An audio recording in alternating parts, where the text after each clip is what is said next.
Good morning. Welcome to another vlog, a Thursday in January. I often start the day editing videos, pictures, writing recipes, or newsletters. That's when the house is quiet, I can focus and get a lot more work done before my children wake up. Today I was finishing up editing my Instant Pot steel cut oatmeal video and blog post. It's always so satisfying when a project is complete, and I'm so excited to share the new recipe or video. After taking a shower and getting myself ready, I reheated some of the same oatmeal that I shared in that video, although this was from another meal prepping session. I just make oatmeal a lot, so it's a staple in my boys' breakfast.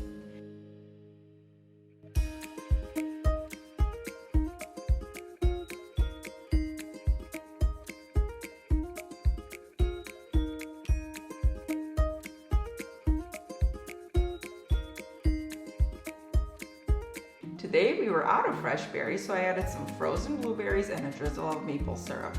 The hot oatmeal helps to thaw the berries and they love it.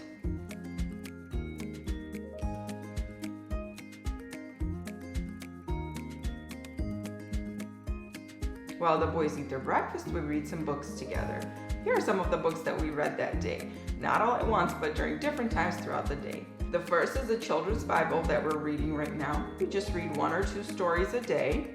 The next is a chapter book that we were reading, and we read all 3 books about Ralph the Mouse by Beverly Cleary, and my boys loved them. They were such fun stories. Dr. Seuss is another favorite that we read over and over again. They practically know both of these books by heart. I would say these 2 are their favorites. Isn't it interesting how kids could read the same books over and over again and they just don't seem to get tired of them? This one is a Russian book, super cute, and one that we read all the time too. Lastly is a classic that's always so fun, Mike Mulligan and his Steam Shovel. All books by Virginia Lee Burton are excellent. On busy mornings, we just read a quick story, and on other days we read more, or we can even move over to a more comfy location like the living room couch, or snuggle into some pillows on the floor in the sunroom and read some more.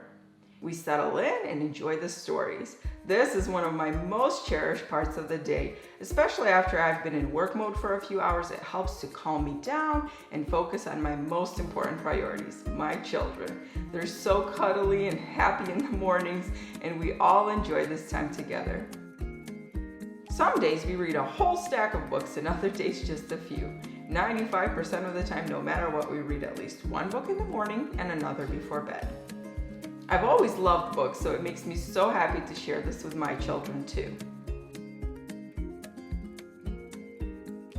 Now it's time for me to have my own late breakfast. This is more of a second breakfast for me. My husband usually makes coffee for both of us before he leaves for work in the morning, so I usually have something really simple like toast or a sandwich with my coffee while I'm working. After the kids' breakfast and spending some time with them, they're ready to play on their own. But you'll see how that usually works out. And I can have a moment to myself to eat, or just to have some time to slow down before moving on with the tasks of the day.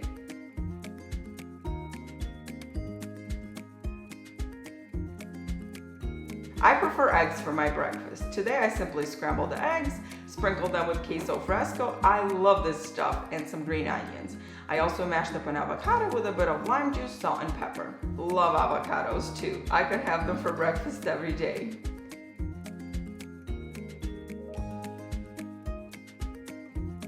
Whenever I eat by myself, I also read. It's a habit I've had since I was a kid myself. It's just something I always do. If I don't have a book open while I'm eating, it just doesn't feel right. It's my favorite way to relax and recharge. This book I've read many times over the years. I do read many new books every year, but I enjoy reading books that I know are good. Of course, I'm still constantly interrupted. Nathaniel had already started on some of his schoolwork, so when I sat down, he moved over to sit next to me. Josh was running around playing, coming over to show us something or to check up on what we were doing too.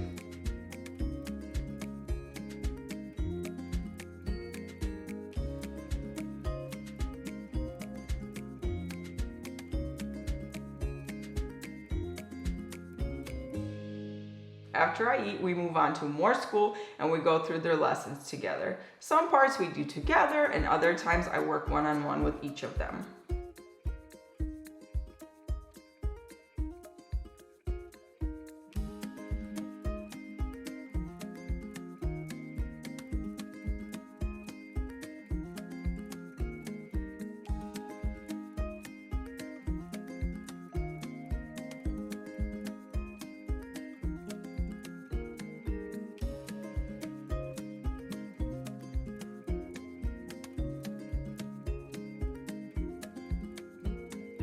After school is done, I usually start working on home things like laundry, cleaning, cooking, or cooking for a blog post, taking pictures of a recipe or a video. After having my attention for a while, the kids are ready for more independent play and they keep each other entertained. Today for dinner, we're gonna have stuffed peppers. I already have a couple of things prepped. I have some chopped onions, some grated carrots, and chopped up celery, and some leftover rice that I'm gonna add to the peppers. I'm gonna finish the rest of the prep work right now. It's mostly things like chopping herbs and tomatoes. You can't chop tomatoes in advance, so I'm gonna finish it up and then start putting it together for dinner tonight. Because I have the majority of the prep already done, dinner is not gonna take that much time at all, so we're probably gonna have some time to go outside.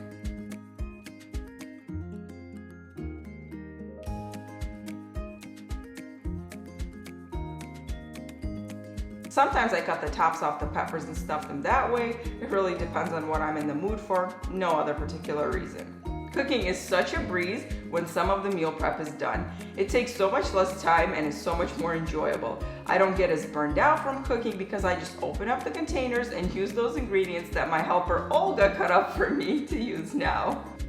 Since the filling will be mostly cooked, I give the peppers a bit of a head start in the oven while I prep the stuffing. I use the veggies in both the stuffing and the sauce, so I started sauteing them all at once.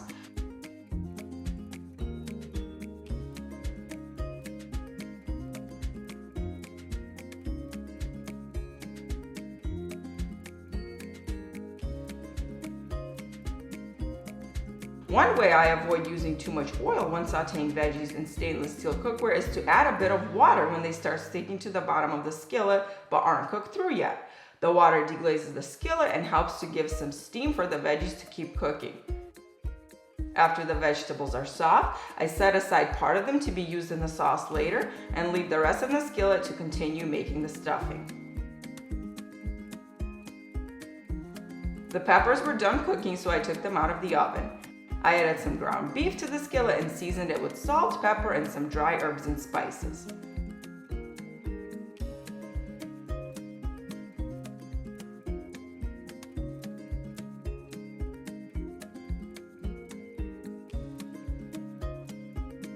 Then I mixed it all up with the vegetables and cooked the beef just until most of it wasn't pink. Be mindful not to overcook the beef, otherwise it will be dry.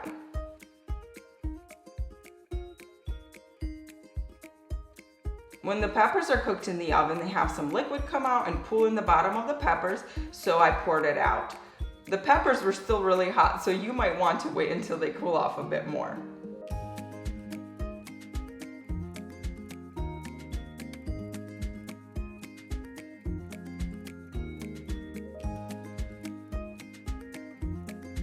Since I didn't need the entire amount of ground beef, I froze the rest of it to use another day. By the way, don't do this if you already thawed the meat once, only if it's freshly ground beef that wasn't frozen before.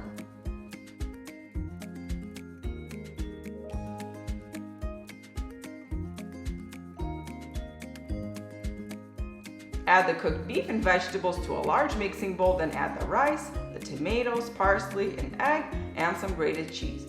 Mix it all together, and that's the stuffing.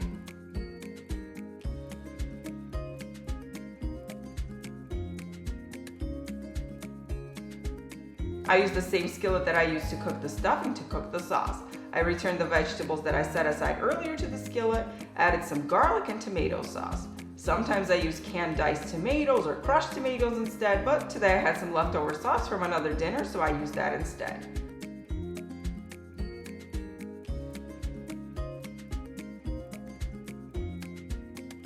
I also use some water to wash out the jar, and also it helps to keep the sauce from getting too thick.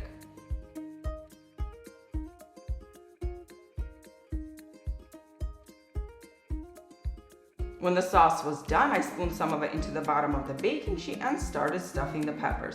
I make stuffed peppers several different ways, and it's a favorite in our house. My boys really love them too, so I make this regularly. It's so comforting and delicious. I actually asked my mom to make this for me after I came home from the hospital with baby Joshua, so I always have really warm memories when I make this.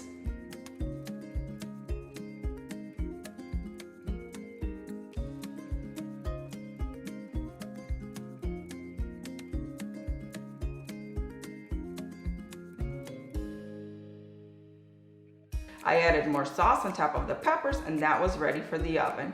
It was too early to cook them for dinner at that point, so I just set them aside, and that's how awesome meal prepping is. I usually have some time left over in my day for other things, and it feels so good to have dinner all prepped early on in the day. Josh had asked me to make some apple lemon bread, so we made it together. He loves helping me bake.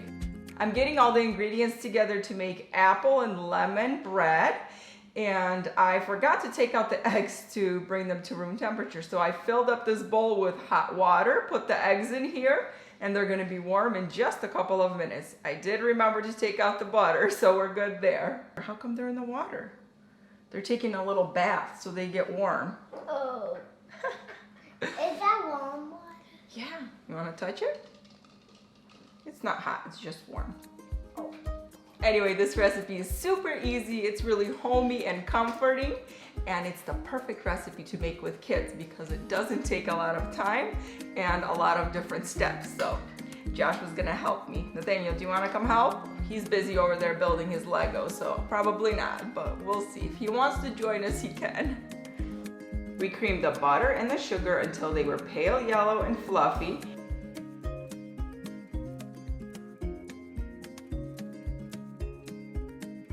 Then we added the eggs and the vanilla extract.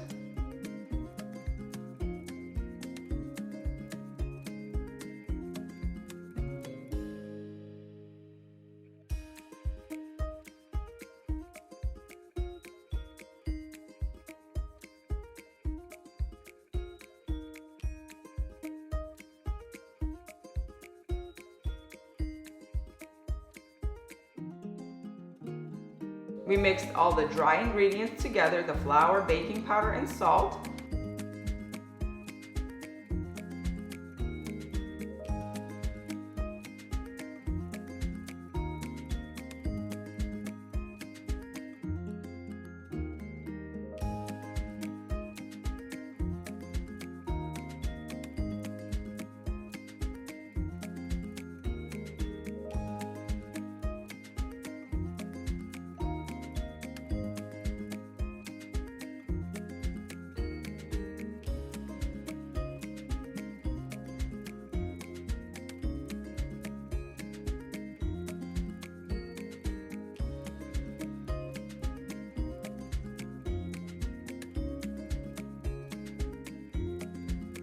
For the apple part of the apple lemon bread, I grated 2 apples on a box grater. That goes right into the batter.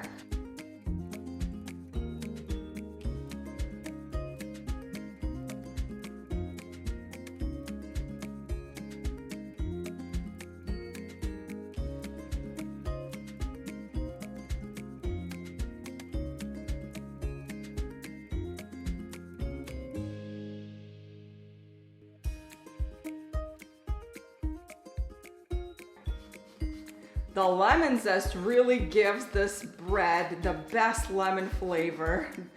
The peel of any kind of citrus has so much aroma and flavor. That's what makes it taste like a lemon. Not the lemon juice, the lemon zest. So I absolutely love the combination of lemon zest and apples. It's absolutely amazing.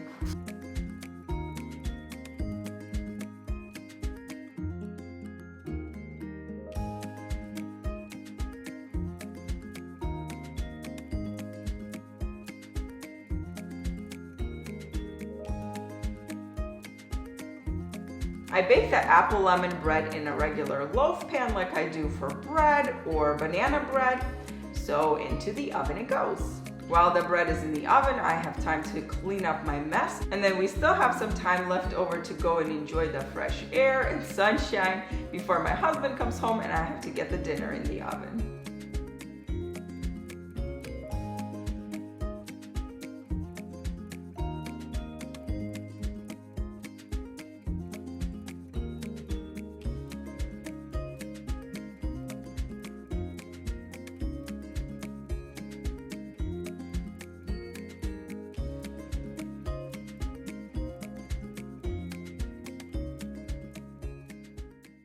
That looks much better. I'm gonna put away all of these dishes. I prefer to wash my knives and like the big bowls and skillets and stuff by hand. The bread should be out of the oven in 3 to 5 minutes, so that's perfect timing. And we still have about an hour or so before my husband gets home, so that's plenty of time to go outside and enjoy the fresh air. And the weather right now is perfect, so we definitely have to take advantage of it and enjoy it. Winter is the best in Florida.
You can actually smell the apple and the lemon. It's so good. I'm so glad I made this.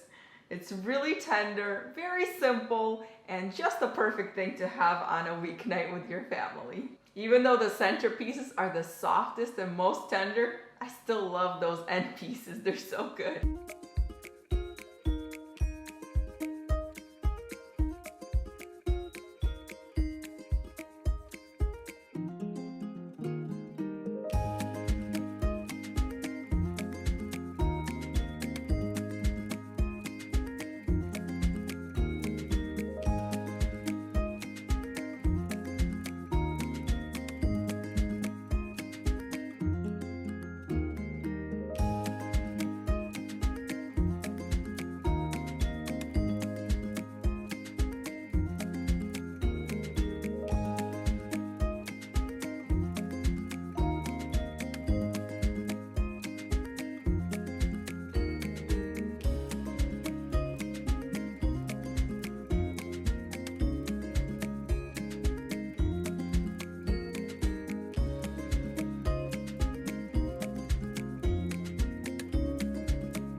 Time for a little evening relaxation. I'm gonna have a cup of tea with this apple bread.